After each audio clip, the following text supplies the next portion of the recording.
wadahnya Nabi, muknya pecah, retak, lalu kemudian ditambal pakai perak. Apa makna hadis ini? Maknanya kita mau petik hadis ini supaya kita bisa ambil banyak cahaya daripada Nabi Muhammad sallallahu alaihi wasallam. Yang pertama, kita enggak ngomongin hukum dulu, ngomongin akhlak. Betapa Rasulullah sallallahu alaihi wa alihi wasallam adalah orang yang sangat luar biasa telaten, orang yang sangat memanfaatkan kepada harta benda, merawat pada harta benda, sampai ketika perabotan Nabi rusak, Nabi enggak main buang. Kalau masih bisa dimanfaatin, tandanya ama Nabi ditambal pakai tambalan perak untuk perekat daripada muk yang retak itu. Artinya betapa Rasulullah sallallahu alaihi wasallam barang kalau memang masih bisa dimanfaatkan, manfaatin. Jangan boros, jangan sembarangan, jangan enggak peduli.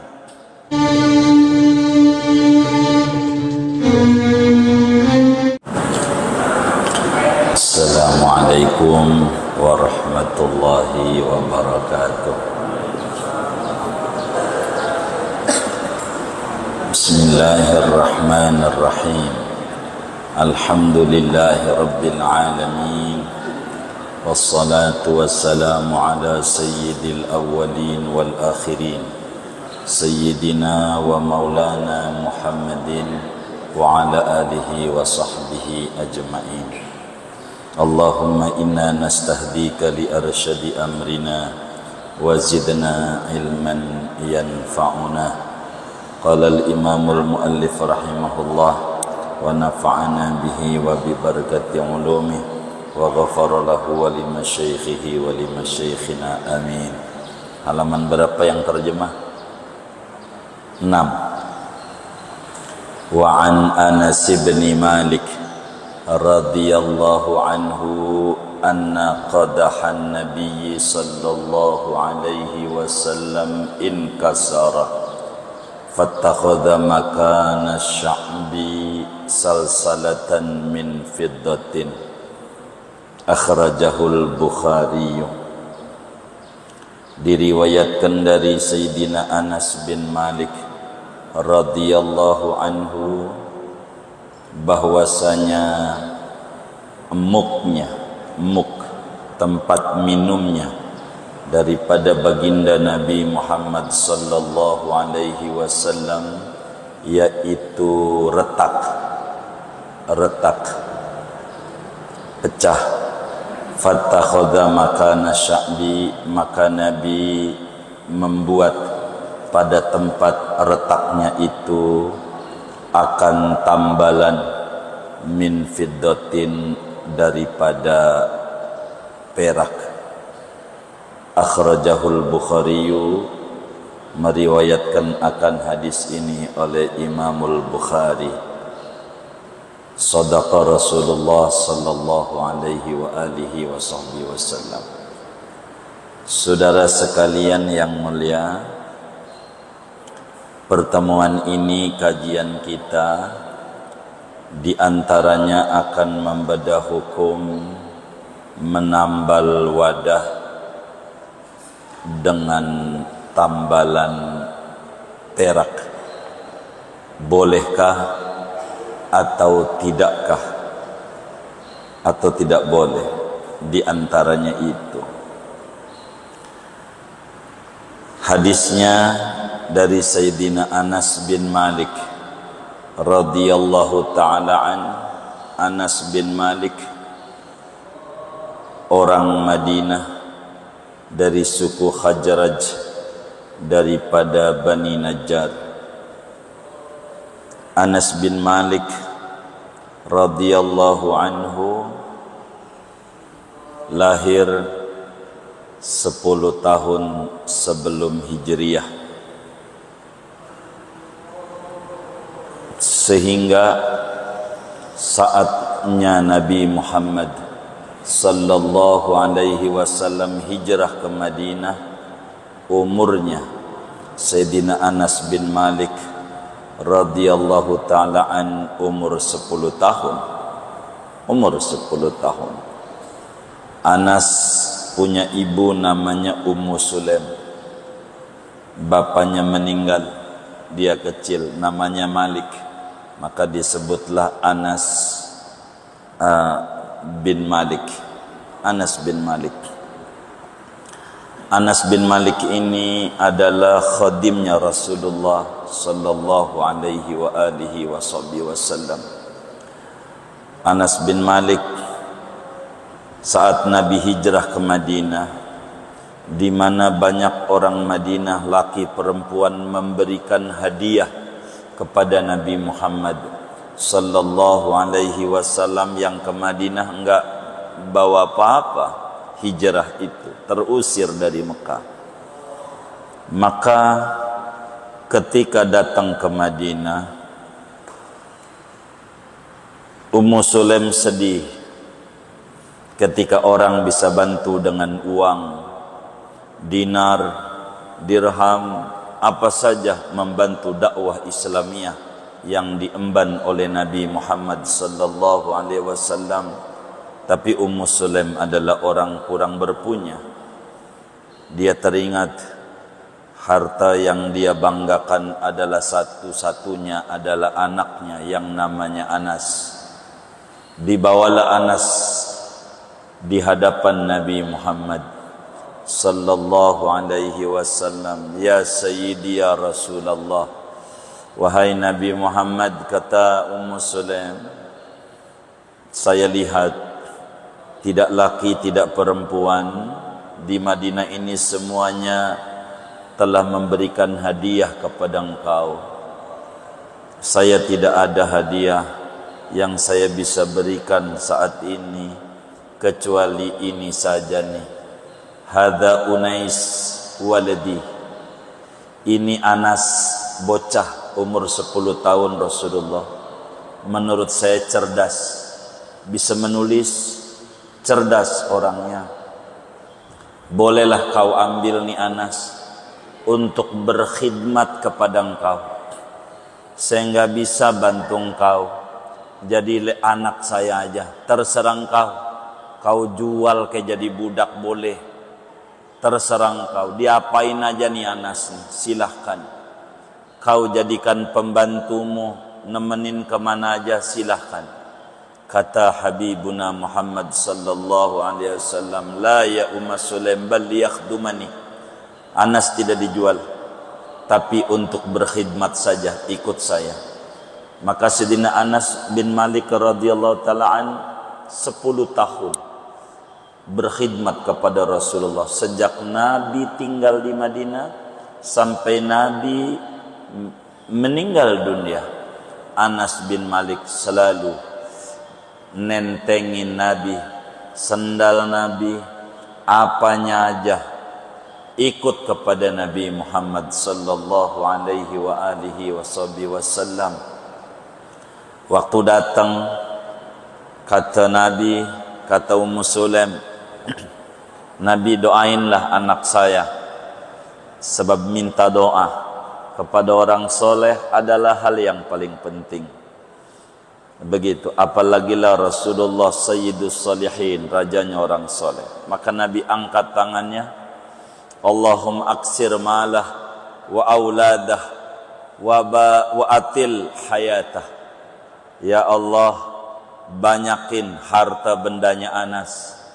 Ya Allah, banyakin anak keturunan Anas, panjangin umurnya Anas. Begitulah doanya Nabi Muhammad sallallahu alaihi wasallam kepada Anas bin Malik. Dan mustajab doanya Nabi. Anas bin Malik tercatat anaknya 125 orang, 127 totalnya.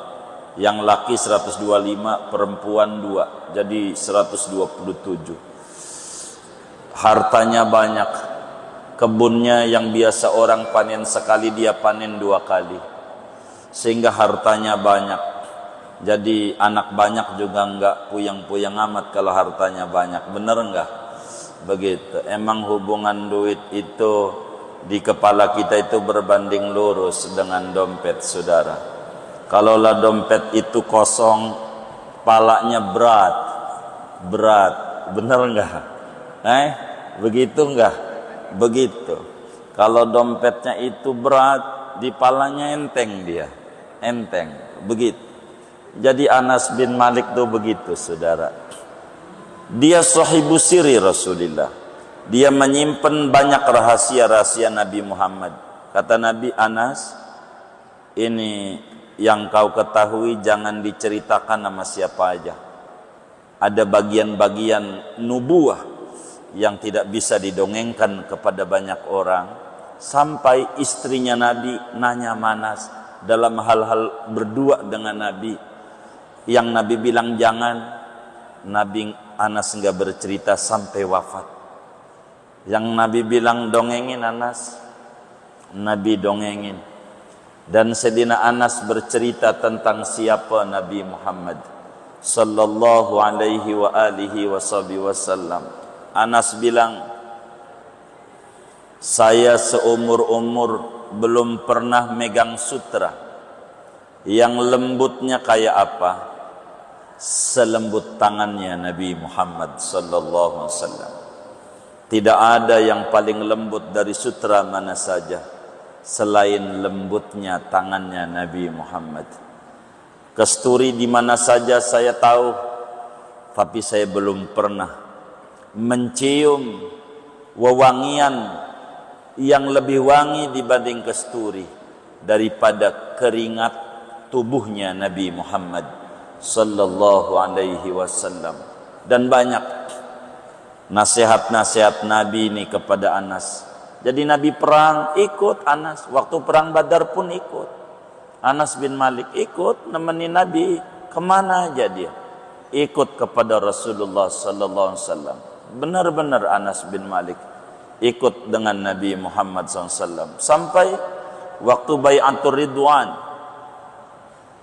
Anas pun ikut. Laqad radiyallahu 'anil mu'minina idh yubayyi'unaka tahta syajarah. Di sana juga ada Anas bin Malik. Ini sahabat yang luar biasa.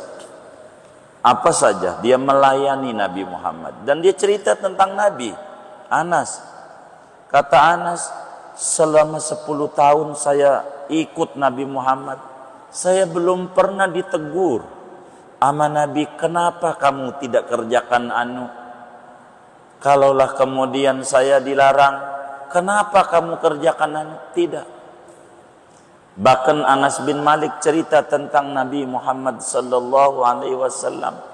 Kata Anas bin Malik radhiyallahu taala an, satu hari saya ditugasi oleh Nabi untuk beli sesuatu. Lalu ngelihat teman-teman pada main, orang kita sebut main gundu begitu. Jadi saya juga nonton main gundu. Apa yang Nabi suruh saya tidak kerjakan. Kata Anas bin Malik, sampai lama, sampai kemudian itu anak-anak selesai main gundu, saya berasa ada orang jalan di belakang saya, dekat saya. Anas, iya baik ya Rasulullah. Dari mana? Baru begitu doang. Bentar Nabi, dia lari beli apa yang Nabi suruh itu. Nabi enggak ngomong astagfirullah, Anas, kagak denger apa lu mau begitu. Enggak. Itulah Nabi Yuna Muhammad sallallahu alaihi wasallam. Sayyidina Anas bin Malik sesudah Nabi wafat ngajar di Madinah sampai akhirnya oleh Sayyidina Abu Bakar Siddiq menjadi gubernur. Akhirnya beliau pindah ke Basrah. Sampailah Sayyidina Anas bin Malik ngajar di Basrah lama dengan murid yang cukup banyak. meninggallah Anas bin Malik pada tahun 93 Hijriah dalam umur yang cukup panjang 100 tahun lebih sesuai dengan doanya Nabi Muhammad sallallahu alaihi wa alihi wasallam. Anas termasuk minal muksirin, orang yang banyak meriwayatkan hadis Nabi Muhammad sallallahu alaihi wasallam. Tercatat di dalam kitab-kitab hadis, hadis yang disampaikan oleh Sayyidina Anas bin Malik dari Nabi 2286 hadis. Ribuan disampaikan kepada umat. 2000 lebih, 2286 hadis. Nah, dari 2286 hadis kita akan bedah satu hadisnya pada pertemuan ini. Ini kita mau masuk pada hadisnya Sayyidina Anas bin Malik tentang Habibuna Muhammad sallallahu alaihi wa alihi wasallam. Kata Sayyidina Anas, anna qadahan nabiyya sallallahu alaihi wasallam ingkasar. Nabi itu punya muk. Tahu muk enggak? Ada cantingnya itu. Jadi kayak macam kendi begitulah tempat minumnya Nabi Muhammad sallallahu alaihi wa alihi wasallam. Sebelum saya terangkan tentang muk, ini kan kajian tentang bab wadah-wadah. Ini lagi berbicara wadah-wadah air, perabotan rumah. Ini lagi materi hukumnya. Dan kita telah pelajari bahwa seluruh wadah-wadah hukumnya boleh kita pakai untuk jadi gelas, piring, panci, wajan, centong, apa ya, boleh kita pakai terbuat dari apa saja, hatta benda yang sangat mahal harganya. Dari jamrud gelasnya boleh, dari piringnya dari safir boleh, terserah. Biar mahalnya kayak apa, yang penting jangan daripada emas, jangan daripada perak. Begitu wadah itu haram. Sebagaimana di awal kajian kita pada bagian ini sudah kita terangkan. Selain emas perak boleh dipakai, tapi kalau emas perak nggak boleh. Pertanyaannya, bagaimana kalau gelas kita retak ditambal pakai perak? Wadahnya bukan dari perak, dari tanah liat, dari beling, begitu. Kaca, akan dibangun pabrik kaca terbesar, konon begitu, konon begitu. Jangan dicatat yang itu, nggak ada di hadisnya, nggak ada gitu. Ini saudara retak nih, ditambal pakai perak, artinya bukan gelas dari perak. Bagaimana ini? Begitu materi kita, bahwa Nabi punya wadah muk retak, lalu tempat retakannya itu ditambal pakai perak,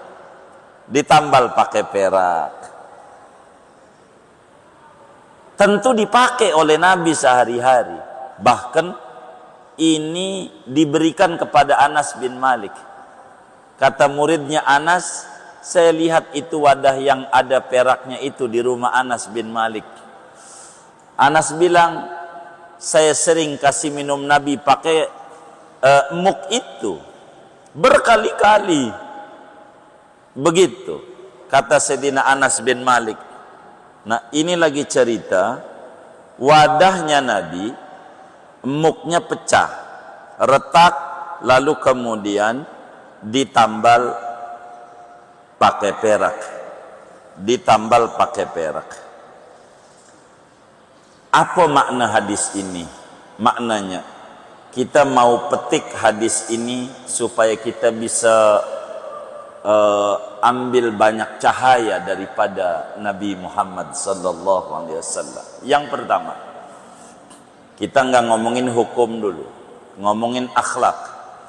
Betapa Rasulullah sallallahu alaihi wa alihi wasallam adalah orang yang sangat luar biasa telaten, orang yang sangat memanfaatkan kepada harta benda, merawat pada harta benda, sampai ketika perabotan Nabi rusak, Nabi enggak main buang.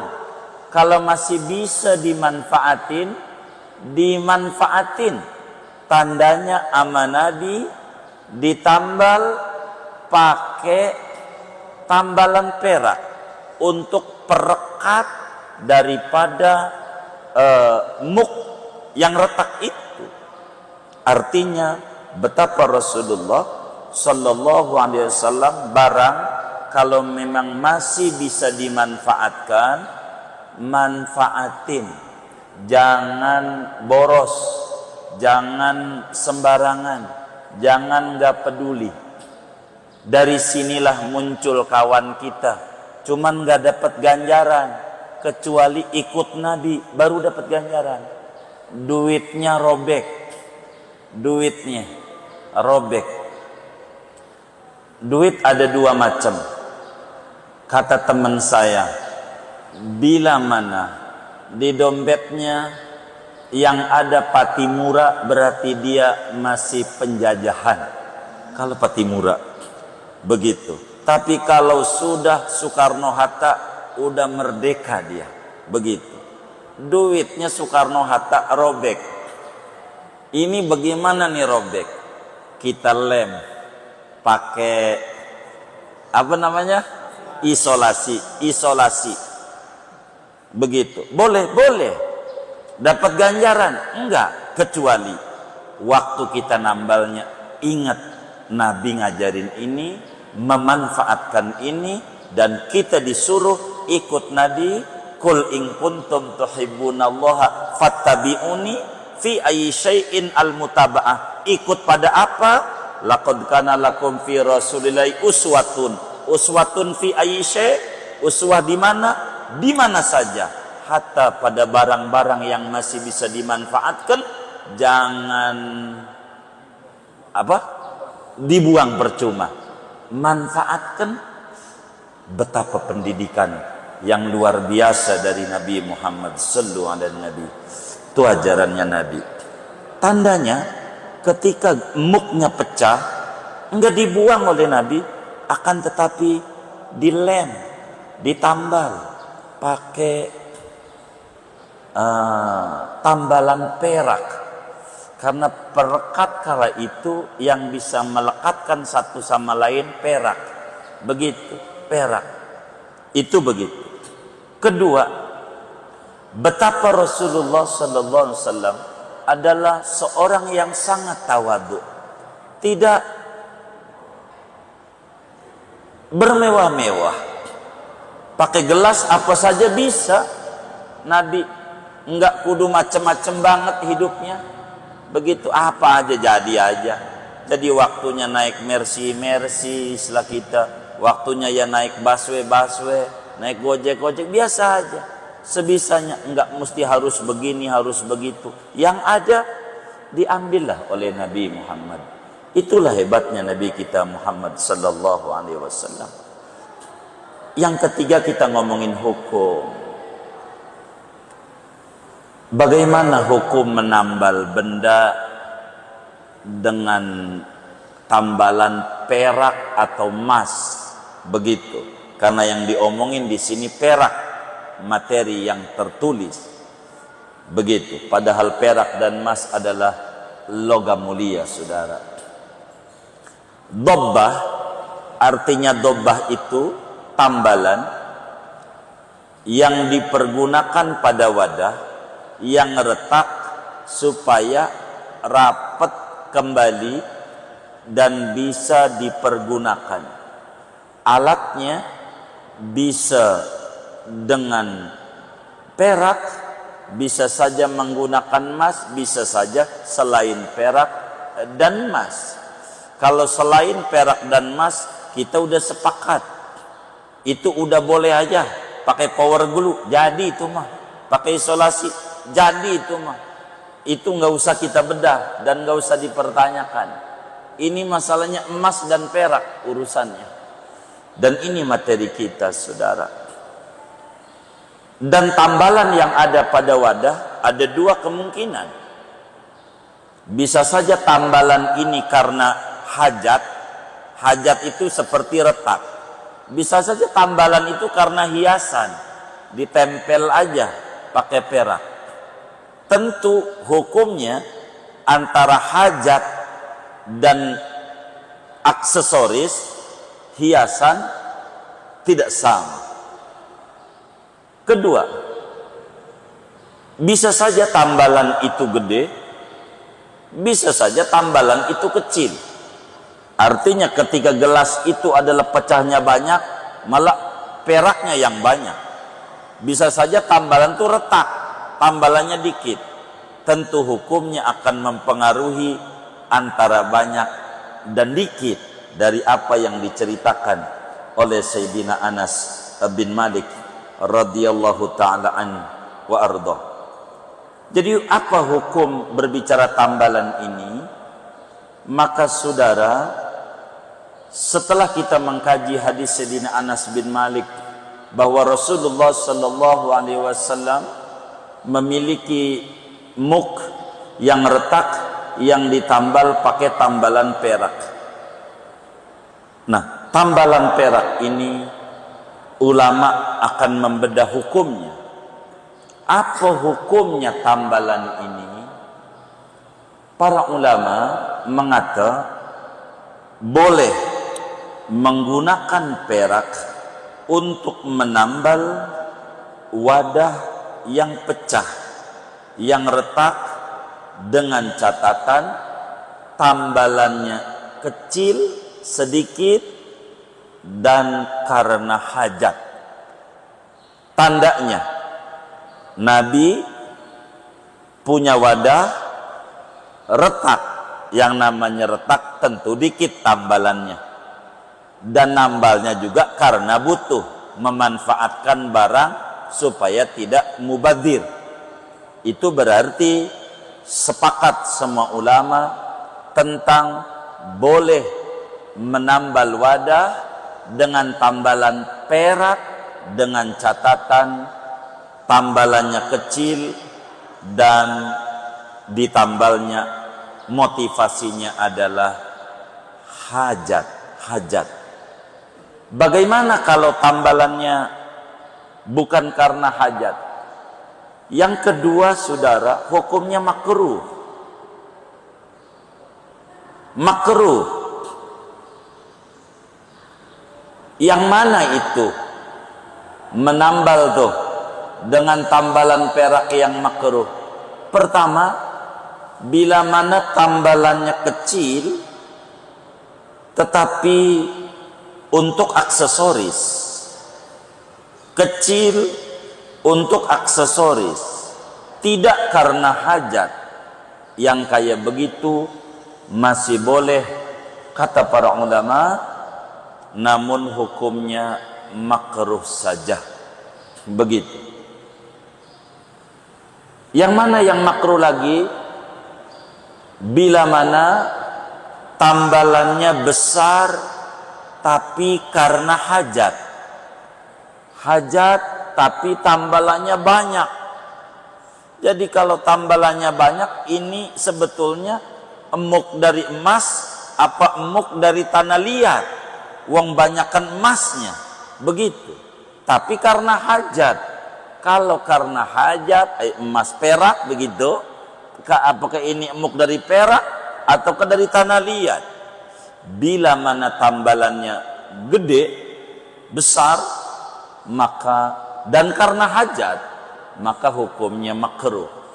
Makruh menambal bejana yang sudah luar biasa. Makruh.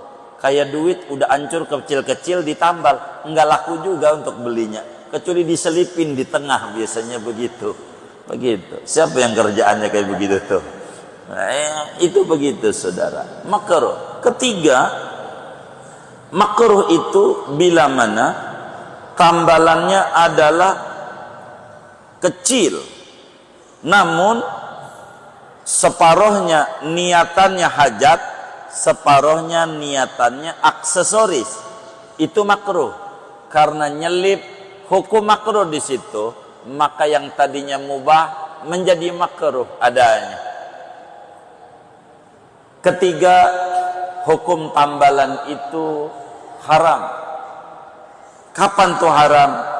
Bila mana ditambal wadah itu dengan perak, dengan tambalan besar, niatannya karena aksesoris, bukan karena hajat. Itu haram. Hukumnya haram. Begitu juga haram bila mana tambalannya besar, separohnya niatannya hajat, separohnya niatannya aksesoris. Haram.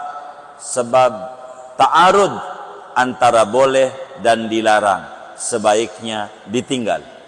Maka ulama mengatakan haram kalau tambalannya besar, bila niatannya hajat juga, aksesoris juga. Ini namanya hukum tambalan. Dari hadis ini saudara bisa kita petik bagaimana kalau tambalannya bentuknya adalah emas, bukan perak. Kalau emas, adapun emas sepakat semua ulama kalau emas tidak bisa, hukumnya tetap haram, tidak boleh. Kalau tambalannya dengan tambalan emas, yang boleh dari nasnya adalah perak. Lagi kalau tambalan emas ketahuan nama tamu, pura-pura meleng diambil dah, jual di pasar, kan begitu. Emas ya kan, lumayan juga itu.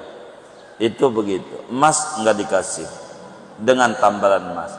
Lalu ada juga yang bukan ditambal tapi disepuh, kan begitu. Bagaimana dengan sepuhan ini? Enggak ditambal tapi disepuh. Disepuh mau dilapisi. Bagaimana ini dengan disepuh ini? Hukumnya wadah-wadah yang pakai disepuh dilihat. Sepuh emas begitu, bila kemudian ketika dibakar terpisah butir-butir emasnya, akan menjadi haram adanya sepuhan itu. Tapi kalau kemudian waktu dibakar tidak ada partikel emasnya, seperti cincin-cincin yang suka di kolong bayoran begitu, ya begitu, tuh ngangguk-ngangguk yang biasanya itu disepuh, itu bagaimana? Boleh saja sepuhan emas, itu bukan emas, pakai bahasa kasar kampung aja, kentut emas. Apa namanya? Kentutnya doang, sari doang, dipakai wudhu 3 kali, luntur lagi dia. Luntur lagi. Enggak apa-apa yang kayak begitu. Enggak apa-apa. Bagaimana kalau emas dilapisi perak buat orang laki-laki? Jadilah emas putih. Begitu. Emas tapi lapisannya perak. Tapi emas putih itu kalau bahasa orang sono platinum namanya. Tapi orang kita diakal-akalin. Namanya emas dilapisi perak. Kata Imam Ibnu Hajar, enggak apa-apa. Hilang emasnya dengan ditutupi perak, jadi bukan emas lagi, namanya sudah perak namanya. Begitu, bukan emas lagi, karena khuyala tidak ada. Tapi kata Imam Romli, tetap aja wong isinya adalah emas, tapi nggak kelihatan, tapi nggak bisa untuk khuyala. Karena itu tandanya boleh emas untuk mengganti gigi, begitu. Gigi kita copot atau masih utuh karena duitnya banyak, pengen diganti giginya, pakai emas semuanya. Hukumnya boleh, begitu, boleh. Sebab tidak ada nama kesombongan di sana. Sebab tidak ada orang yang pengen giginya kuning, pengennya apa? Putih, pengennya. Ini kuning. Orang juga ketertawa ngelihat dia. Begitu. Kayaknya rada miring tuh orang tuh. Ini keren, nih keren. Kagak ada kerennya, kagak ada. Kagak ada. Menjadi bahan sebuah tertawaan. Itu begitu. Artinya tidak ada khuyalah di sana untuk di situ tuh. Tuh begitu hukumnya.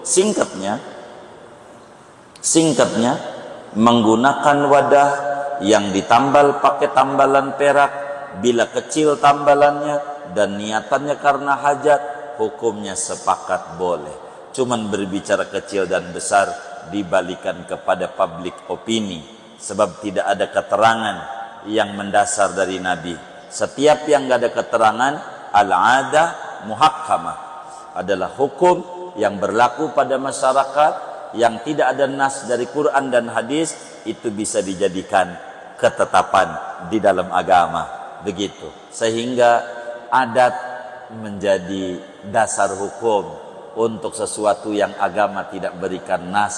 Sehingga bila masyarakat bilang ini si tambalannya kecil, boleh. Bila ini tambalannya besar, enggak boleh. Inilah diantara makna yang kita ambil daripada hadis ini. Sekaligus ngomongin wadah, ada di antara ajaran Nabi Muhammad sallallahu alaihi wasallam, bila kita punya wadah bagusnya ditutup. Itu Nabi. Apalagi lah malam. Ditutup, jangan terbuka. Hatta nutupnya pakai pulpen.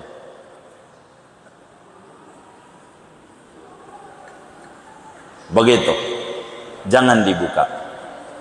Itu ajaran Nabi Muhammad sallallahu alaihi wasallam. Di dalam hadis riwayat Imam Muslim, di dalam Sahih Muslimnya, Nabi bersabda, dalam 1 tahun ada 1 malam di mana Allah turunkan bala, turunkan wabah penyakit, yang mana penyakit itu akan masuk kepada wadah-wadah yang terbuka. Maka sunat ditutup tagtiyatul ina. Kalau enggak ada, walaupun pakai kayu. Begitu.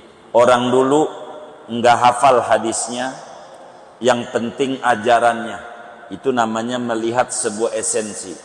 Kalau kepada anaknya malam-malam, nak, itu nasi mau nganterin habis haul, habis ada acara hajatan, ngebagi sama saudaranya rada jauh 200 meter, itu tolong ditutup pakai daun pisang. Emang apa, mak? Takut dijilatin setan. Begitu. Kalimat takut dijilatin setan ini bukan alasan, intinya ditutupnya. Cara mereka kalau ngomong Nabi yang ngajarin, hadisnya mana, mak? Puyang kalau dikata begitu. Maka orang dulu enggak ke sana materi yang disampaikan. Yang penting ajarannya masuk. Yang penting ajarannya masuk dan dipakai. Maka ditutup pakai daun pisang, pakai apa? Pakai ini. Ini adalah ajaran dari Nabi Muhammad. Jadi walaupun kita sudah higienis, kita makannya cukup rapi, kemudian muncul penyakit stroke, ginjal, kanker payudara, macam-macam, gula, itu bukan dari makanan. Bukan, makanan itu tidak mengandung penyakit, tapi makanan itu obat buat kita. Jangan-jangan kita minum malam-malam, bikin air, taruh di kamar, kita tidur, enggak ditutup. Lalu kemudian ada kalajengking masuk ke dalam sini, kita enggak tahu, menyemprotkan bisanya ke situ, dia pergi, kita bangun tidur lalu kita minum air ini. Maka kalau timbul penyakit, jangan salahin Allah, salahin diri yang jauh dari cahaya Nabi Muhammad sallallahu alaihi wasallam. Maka disuruh ditutup. Andai enggak punya tutup, pakai kayu, baca bismillah, bismillahirrahmanirrahim. Begitulah kita. Sampai kejadian satu ulama ngamalin ajaran Nabi benar saja. Pagi-pagi ada kalajengking muter di atas kayu yang dipalangkan di gelasnya dia. Pas pagi-pagi dia lihat begitu, Allahumma sholli ala sayyidina Muhammad wa ala ali sayyidina Muhammad. Kaget tuh ulama, hebat Nabi Muhammad. Ternyata ini dia. Cobalah kalau saya nggak palangin pakai kayu, itu kalajengking masuk ke situ, disemburkan racunnya, saya minum, bisa jadi penyakit di badan, penyakit macam-macam. Itu bukan salah Nabi, salah kita yang jauh dari tuntunan Nabi. Ini di antara ajaran-ajarannya. Singkatnya 7 hadis selesai telah kita bedah berbicara wadah. Ada yang wadah tu boleh, ada yang wadah tu tidak boleh, ada yang pakai perak boleh, ada yang pakai perak hukumnya tidak boleh. Dengan ini selesai berbicara hukum wadah-wadah. Nanti ke depan sudah enggak ngomongin wadah lagi, kita akan berbicara tentang hukum menghilangkan najis dan macam-macam najis dalam kacamata hukum Islam. Kurang lebih demikian. Wallahu a'lam bishawab. Ada yang ditanya mungkin dari materi ini atau di luarnya, dipersilakan.